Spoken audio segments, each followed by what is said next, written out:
All right, Zath, why don't you take us in? Oh, yeah, I've got to turn a bunch of stuff on because this is my first game on the press account. Give me just a moment, please. All right, so I have to turn on, it's in the HUD, I have to turn on full, and I think that covers it. Yep. Yeah, that does it. That does it. All right, Zath, here we go. Talk to me about the BN lineup here as we spawn into game one. Yep, best of 3. Here we go. This is Buenos Noches bringing with them a Ragnar with Jersey Mike in the buffed Adrenaline Rush and Cled Bear. Now, interestingly enough, Band CV Sub is not using Honore or Abanu. I'm surprised to see that. We got a Cerberus, Bot Des Moines with the COTS ready build because it's bot. We got another Marseille that's using Honore for Adrenaline Rush. Des Moines with unique upgrade, Moskva with unique upgrade, and buff consumable specialist, that's Zemensky.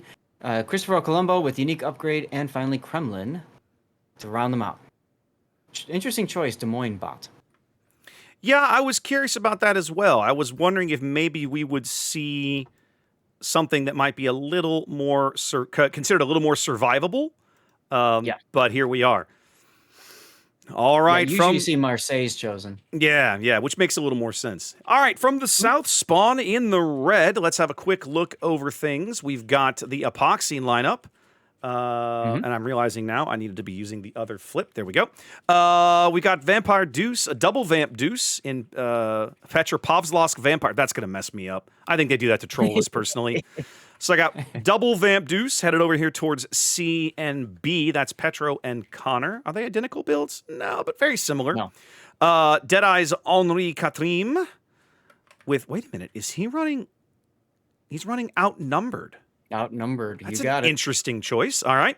Wolfman's Reggiano Deloria, which is a ship I don't think I've ever seen in King of the Sea. It's a fun ship, but it's not what I expected to see up here. It's had a lot of use so far this season. Hanging out mid, we've got Shrimp Dance's Moskva. Looks like he's going to go camp up with his radar up here by the D cap, running unique upgrade. Headed towards the 9-10 line, Hook Line's Marceau, sporting Dazzle in a fairly typical build. Backed up by Mega Zhao's Howden Liu and Bustling Fungus's Howden Liu. Both of them, I think, running the fancy new unique upgrade to buff Howden Liu's airstrikes. Behind all of them, Moose on the Loose's Kremlin. I love that. I love his name. Yep. Now, Epoxy's taken a very heavy, well, both teams a very heavy deployment to the DE line, to the DE cap side. You got it. And Epoxy, now both Hot and Lose, they do have the special Dutch commander that gives a buff to that tier 2, can't remember the exact name of the skill, the 2-pointer. Focus fire training. Thank you. That helps get the airstrikes back, and of course that synergizes really well with the unique upgrade. Ooh, wow. The bot Des Moines taking a bit of a risk there early, and the Kremlin not able to punish him for it. A little surprising there. Yep, you just spam get back on the Des Moines, right? Yeah. Get back. Moose taking some punishment in return of him for his own position. Now, I don't know if you know Petropavlovsk. Do you know who that actually is? I do not. That is your SAT score, our good friend. Ah, excellent. Okay. I do know who that is when you give me the actual name. Yes. It's going to be Shrimp Dance's Moskva that makes the first cap of the game, picking up D here. You know, Zath, with 5 caps, I have to wonder, have they changed how quickly these caps tick up or something? Otherwise, this could be a really fast game. I don't believe that they have. I certainly haven't noticed it. But I think it's more of a function of, because the map is so more spread out with the cap layouts, it's more common that you're going to have teams capping individual caps by themselves, walking in. Oh, I'll take this cap, thanks. Yeah. Bot Des Moines managing to sneak away, barely alive back there. Yep, exactly. He's barely alive back there, but still hanging in. Epoxy with the early cap advantage. 3 caps to 1 as they're working on capping C here. To wonder what Dark One's going to do. How is this engagement going to play out? Because SAT score, as you say, Petro here is quite alone. There comes the radar. Yes, and he knows Dark One's over here. So you got these single fire torps he's trying to bait out Dark One right now. Trying to get him to move forward. He's not taking the bait though. No, he's got his Hydra up. Hydra going. Yeah, you can see him coming. But there's nothing to stop him from walking into the C cap now. It feels, Zath, as I look at the map, like BN's deployment is kind of not what I would choose, right? Like, it just feels like who got smacked? Oh, the Cerberus. Who? The Yordi over on the other side on the 10 line, the Marseille. Oh. That was like six Howloo airstrikes at once. Oh, all at once. He just took them all, huh? Yeah. Yeah. It feels like BN has already given up on the 9-10 line, but also doesn't feel like they're really in a position to push or make a real impact anywhere else, and they're outnumbered on the 1-2 line. They are indeed, but of course they took the OP new ship Cerberus with them. Yeah, I feel like it's going to come down. For me, this match is going to be a very, very critical about what Kelvin's Colombo does. It looks like they may just drive him directly into C. At a certain point, you got to just go for it. And I think Buenos Noches is feeling that pressure to do just that. Mm. On the other end of it, you got Nab LV and the Ragnar. He wants to radar Connor Gaming's Vampire Deuce, but he doesn't have radar available. Nope. So he's just kind of sitting there, hoping a Cerberus can help him out. And we might see some crazy stuff happening here at the decap as Deli Moon Kaboom, love that name, moving up into at least a stop point gain. But there goes the bot. Yeah, they are going to claim the bot here. They had moved Kaboom up into the cap to hold the points back, but then the Howloo bombs began to fall. He's going to take a pretty okay, not a catastrophic hit there, but certainly a solid one. Bustling Fungus landing some good bombs there, as he's going to I assume they're going to space these out pretty well to try and get him to burn that DCP, because of Moskva doesn't burn like Stalingrad does she? Yes, she does. She does. So she has that. No, you're right. No, you're right. She I didn't does think have so. the extra burn time. Yeah, she's a traditional cruiser in that regard. Time. Yeah, Stalingrad has the extra burn time, but Moskva is treated like a traditional cruiser. Yep. So just as predicted, here comes another bomb run. Yep, and we've seen a lot of players last weekend mess that up and just go all of them. And look at that, and look, triple fire now. Triple fire, no DCP available for a full minute. He's got 60 seconds or 20. That's what I said. Oh, I'm looking at the heal. I apologize. I looked at the wrong thing. Now you're good. Now it's 4 fires. Hey, Toasty. Well, BN does finally make a play, moving up to grab C, but not before they fall over 300 points behind here in game 1. Yep, it's kind of hard to say I'm going to bring a bot to the playoffs. Yeah. But hey, they gave it a shot. Appreciate them for doing that. Well, giving us something to look at and talk about. It's either that or forfeit the game. You might as well put the bot out there and try, right? Like, you never know. It also gives you more time to bring somebody else up, assuming you can get them logged in and whatever else. Captain Kelvin's Colombo now pushing directly down the 6 line through the gap here. What I'm curious about is, what's the goal? Are we trying to dislodge the Moskva, or are we trying to dislodge one of the Howden-Lius? What are we? What's the focus target here is my question. And it looks to me like he's trying to do something about the Moskva.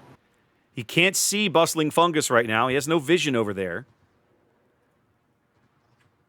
Both BN battleships pushing here as they're continuing to fall behind down a cap. Yeah, he's looking right at Shrimp Dance's Moskva. Here comes. Oh, nice big hit, SAP. Very solid. Big SAP right through the stern. Good AP, good Moskva AP going in on the Kremlin as well. Now look at this, Ban CV subs. Oh, I love this. I don't like. It's fun to look at, but he's going to lose a good amount of hit points for doing this. Well, I was going to say, he is, but the only reason he is because Shrimp Dance knows he's there, right? Yeah. He's going to take at least 1, 2. There we go. All right, so they get the Moskva off the board. Right at the same time, they do finally lose Yordi's Marseille over here on the 10 line. Yeah, he gets Dutch ovened. Captain Kelvin's Colombo takes looks like a torpedo or 2 for his troubles. Forces the DCP out. Now Chris's Kremlin is quite alone, possibly in a 4-on-1 over here on the 9 line with the Marceau, both Howden-Lius and the Kremlin looking for him. He pretty much has to sit here and take it to try to hold these points back. Absolutely. So there's one drop there. DCP. Now I'm willing to bet we're going to see like 5 airstrikes or something ridiculous come up here. If he burned the DCP, it has to be coming soon. There goes the AP into the bow. Solid hit, not as big as they need. They need to get one of these Lus off the board as quick as they can before Chris burns to death. And you got BanCV there trying to make something happen. They're going to get Megazal here in a moment. There he goes. Catches them up on kills, buys them some time, a little over 2 minutes now. Mm-hmm. Chris putting some AP out on the Marceau for a solid hit. Very good hit. They do bag the there Colombo. goes Kelvin's Colombo. Yep, middle of the board. They had to trade the health for the Vord position, not able to pull the Colombo out or make other meaningful gains there with him. Chris trying to move forward now, get out of the line of fire. Well, he steps onto torpedoes. He steps onto the E cap. He's going to have to drive out of it. Yeah. If he slows down, he's going to take one of these torpedoes. I think he's going to take one anyway at this point. I don't think it can be stopped. Ooh, he's going to swing his stern. Okay. He's going to make it. Yep, he's fine. 60 seconds from an EPOXY win here in game 1. Go. Is just that. They've left the E cap. They can't do anything about that anymore. Chris is quite toasty. Here comes the next Dutch oven. BanCV sub going for another YOLO charge. Going for another YOLO charge. He's going to get it. Yes, he is. Yes. He's 100. It was the second rack that did it. But now, because he hasn't fired his guns, he's invisible again. The Marceau fantastic execution. Had to back too far off. They're going to lose Chris. Can they take Moose with him? They need this trade. They're not going to get it. Nope. Still. Moose has his DCP on. Yep. 90 seconds now. We're still 90 seconds from an EPOXY win. Buenos Noches is only down 1 ship, but they've pushed very hard. They are going to control E shortly. But actually, wait, they got a Ragnar about to step onto the A cap or the B cap. I mean, he's out of radar, so he will not be able to spot Connor. There we go. Now, but he's going to have to sit in this cap if he wants to stop these points gains, and that's going to be bad. Yeah, because he's inside he's inside the Vampire's Hydro range. They're going to pick up the kill on Deadeye, I think, Sath. Oh, if they do, that's going to be huge for them. They've stopped all EPOXY points gains here. Yes. 1 fire on Deadeye. More shells coming in. There it is. 55 seconds now from a BN win. They're going to lose the Ragnar. There he goes. But it's enough. Look at the timers. Look at the timers. It's enough now. If they can hold these 4 caps, they're going to win about 20 seconds ahead. Nope, there's somebody in C. There's the Vampire Deuce. I knew they couldn't cover everything. Blast. Yep. SAT can read a map. He knew this was coming. He knew they were going to have to get on a cap, and so he took care of it. Man, this is going to end up being a tight game. It's been a lot tighter than you'd expect, considering there's a bot on Buenos Noches' team. Dark one, though. BN's made a hell of a game out of this, but I think in the end they're going to come up just shy, Zath. Yep. As soon as Loria finishes reloading, that's probably going to be end of it for Dark One. Yeah, I don't think he's... I think the SAP is going to just punch him out right in the nose, and it does. Ta-da! And there we go. A hell of a late comeback from BN, but it's just not quite enough to get the game get the deal done. Yep. Wolfman with a really good play. He had a really awesome play last week as well. That saved the game for EPOXY and got them to this point in the tournament today. Well, I got to say kudos to BN, right? For being down a player, and they made a hell of a showing out of that. So, man. Woo! Absolutely. Absolutely.